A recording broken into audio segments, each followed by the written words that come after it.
अशी कारवाई केलेली होती. तिला काही कालावधीसाठी आपण थांबवण्यात आलेलं होतं. मात्र येत्या काही कालावधीमध्ये आम्ही त्या सगळ्या जागांवरती ऑलरेडी टोटल स्टेशन सर्व्हे आणि बाकीच्या मार्किंग गोष्टी केलेल्या आहेत. तर येत्या कालावधीमध्ये माझं नम्र निवेदन आहे सर्व नागरिकांना, की ज्या भागांमध्ये आम्ही टोटल स्टेशन सर्व्हे केलेला आहे, त्या सर्व भागांमधील नागरिकांनी प्रशासनाला सहकार्य करावं. शहराला आपल्याला सुटसुटीत आणि अतिशय चांगल्या पद्धतीचं दळणवळणासाठी मार्ग निर्माण करून द्यायचे आहेत. येत्या कालावधीमध्ये 90,000 कोटीच्या मोठी गुंतवणूक या शहरात येत असल्यामुळे जागतिक राजकीय राज्यपटलावरती ह्या शहराचं महत्त्व अधोरेखित होणार आहे. त्यामुळं आपल्याला ह्या शहराला आणखीन पुढे 50 वर्षानंतर कशा पद्धतीने पाहायचं आहे, ते आपण स्वतः एक जबाबदार नागरिक म्हणून ठरवलं पाहिजे आणि प्रशासनाला सहकार्य करावं एवढीच मी विनंती करतो. परत एक वेळेला दीपावलीच्या खूप शुभेच्छा देतो. दिपावली आपल्या आयुष्यामध्ये नवचैतन्य, भरभराट आणि आनंद घेऊन येवो. हर्सूलचे काही लोक कोर्टात गेलेले त्यांना काय वगैरे हर्सूलची जी पण लोक कोर्टामध्ये गेलेले असतील अद्यापपर्यंत कुठल्याही प्रकारचा स्टेटस को या विषयामध्ये माननीय न्यायालयाने दिलेलं नाही. नाही याच्यापूर्वीही आम्ही सांगितलेलं होतं, की कारवाई करत असताना आमची मानसिकता अगोदर प्रबोधनाची आहे. प्रबोधन झाल्यानंतरही लोकांना आम्ही त्या गोष्टी सांगतो, की कुठून कुठपर्यंत आहे जेणेकरून कुठलेही त्यांच्या मनामध्ये संभ्रम निर्माण होऊ नये किंवा कोणी संभ्रम निर्माण करण्याचा प्रयत्न करू नये. टोटल स्टेशन सर्व्हे ही अतिशय प्रगत तंत्रज्ञान आहे. त्याद्वारे आम्ही निश्चितपणे सगळ्या लोकांना मान्य न्यायालयाला पण ह्या गोष्टी अवगत केलेल्या होत्या आणि मान्य न्यायालयाने सांगितलेलं आहे, की ज्या लोकांकडे स्वतःचे जागा असतील, त्या जागा करत असताना त्यांनी बिल्डिंग परमिशन घेतलेले असतील, बिल्डिंग कंप्लीशन घेतलेले असतील, त्या सर्व जागा ह्या निश्चितपणे अधिकृत आहेत. पण स्वतःची जागा आहे आणि बिल्डिंग परमिशन, कंप्लीशन नाहीये, तर त्या निश्चितपणे त्या अनधिकृत बांधकाम आहे. तर स्वतःहूनच त्यांनी ते काढलं, तर त्यांचं आर्थिक नुकसान पण टळेल आणि महानगरपालिकेला ते सहकार्य करण्याची भावना निर्माण होईल. त्यामुळे आपल्या चॅनलच्या माध्यमातून माझी विनंती आहे, की सर्व लोकांनी महानगरपालिकेला सहकार्य करावं आणि मोठ्या प्रमाणात या शहरामध्ये आणखीन गुंतवणूक येईल, रोजगार निर्माण होईल आणि चांगल्या दर्जाचं एक शहर म्हणून आपण नावारूपाला येऊ. हीच आपल्याकडून सर्वांकडून अपेक्षा आहे. कत्तलखान्याच्या बाबतीमध्ये एक आमची स्पष्ट भूमिका आहे. ज्या कत्तलखान्यांना महानगरपालिकेने परवानगी दिलेली आहे, त्याच कत्तलखान्यामधून सर्व जे कोणी त्याची विक्री करतात, त्यांनी त्या ठिकाणाहूनच रीतसर त्यांचा परवाना नूतनीकरण करावं. ज्या परवान्याचं नूतनीकरण झालेलं आहे, त्यांनाच पडेगाव येथील जे आपला कत्तलखाना आहे, त्यांनी त्याचं मांस विक्री करावी आणि ज्या मांस विक्रीला त्यांच्याकडे परवाना आहे, ज्या पद्धतीने त्यांनी ते उपलब्ध करून दिलेलं त्याचंच हे करावं. कारण बऱ्याच वेळेला काय होतं, की जर आपण ते कत्तलखाना अवैध पद्धतीने केलेला आहे, तर बऱ्याच प्रकरणांमध्ये त्यांचं रक्त असेल किंवा इतर ते बॉडी पार्ट्स असतील, ते त्या नाल्यांमध्ये वगैरे वाहून दिले जातात आणि त्याच्यामुळे मोठ्या प्रमाणात रोगराई आणि बाकीच्या गोष्टी निर्माण होतात.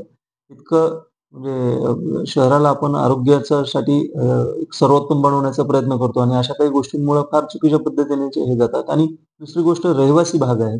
रहिवासी भागामध्ये सर्रासपणे मोठ्या प्रमाणात वेगवेगळ्या पद्धतीचे स्लॉटर हाऊसेस आहेत, ते तिथं उभारले जातात. त्यामुळे रहिवाशांना त्याचा मोठ्या प्रमाणात त्रास होतो. येणाऱ्या लोकांमुळं तिथं वाढणाऱ्या वाहनांच्या संख्येमुळेही मोठ्या प्रमाणात ट्रॅफिक जॅम आणि ह्या समस्या आम्हाला दिसलेल्या आहेत. त्यामुळं ज्या लोकांनी महानगरपालिकेची परवानगी घेतलेली आहे रीतसर, केवळ त्याच लोकांनी मटण, चिकन विक्रीचा व्यवसाय करावा आणि जर आम्हाला असं आढळून आलं, की त्या ठिकाणी चुकीच्या पद्धतीने गोष्टी घडतायत, तर आम्ही ते पूर्ण स्ट्रक्चर जे आहे ते डेमॉलिश करण्यासाठी पोलीस विभागाच्या माध्यमातून एक मोहीम राबवत आहोत. फार मोठ्या प्रमाणात आम्हाला आमच्याकडे आकडेवारी 1250 ते 1300 अवैध पद्धतीने जे स्लॉटर हाऊसेस आहेत त्याची आकडेवारी आमच्याकडे आलेली आहे. येत्या कालावधीमध्ये आमचं त्या प्रत्येक या ठिकाणी जाऊन कारवाई करण्याचा मानस आहे. फक्त त्या गोष्टी अप्रिय घटना काही घडू नयेत. त्यामुळं प्रशासनाला सहकार्य करावे एवढीच विनंती आपल्या माध्यमातून. कर्मचाऱ्यांवर सुद्धा ते त्याच्यावर काय कारवाई? आमचं पहिल्या याच्यापासूनच म्हणणं आहे, की जर ह्या पद्धतीने जाण्याचं असेल, ते करण्याचा प्रयत्न करत असेल, तर निश्चितपणे पोलीस विभाग त्यांची भूमिका अतिशय ठामपणे हे करेल. कारण आमच्या प्रत्येक पथकासोबत पोलीस विभाग आहेत. आमच्या प्रत्येक पथकासोबत व्हिडिओ शूट आहे, व्हिडिओ कॅमेराज आहेत. त्या सगळ्या गोष्टींनी आम्ही सुसज्ज पद्धतीने ते जातो.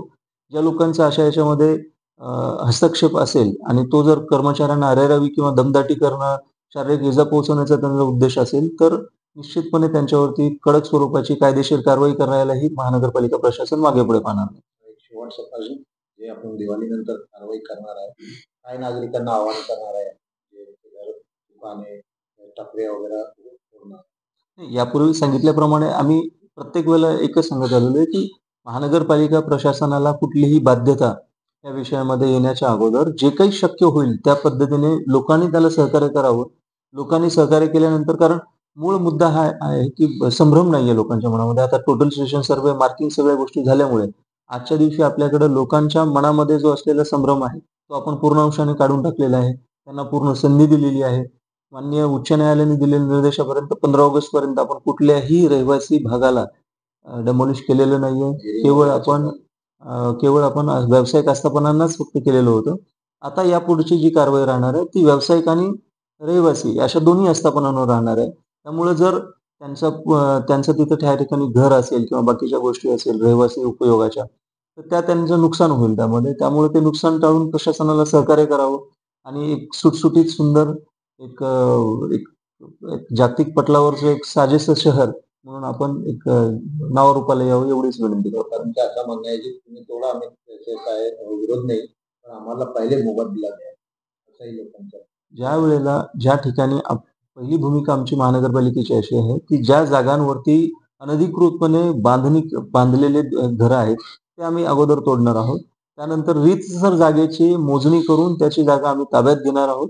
ताब्यात घेताना निश्चितपणे त्यांना मोबदला वेगवेगळ्या स्वरूपात टी-डी-आरच्या फॉर्ममध्ये असेल, त्यांची मागणी कॅशच्या स्वरूपात असेल, आर-सी-सीच्या स्वरूपात असेल, ते देण्याचा आम्ही निश्चितपणे प्रयत्न करणार आहोत. परंतु आता सद्यस्थितीमध्ये आमचा एकच आहे, की ज्या जागांवरती मोठ्या प्रमाणात त्यांनी स्वतःहूनच घर आणि हे बांधकाम केलेलं आहे व्यावसायिक स्वरूपाचं, त्या ठिकाणी मात्र कारवाई ही मोठ्या प्रमाणात होणार आहे.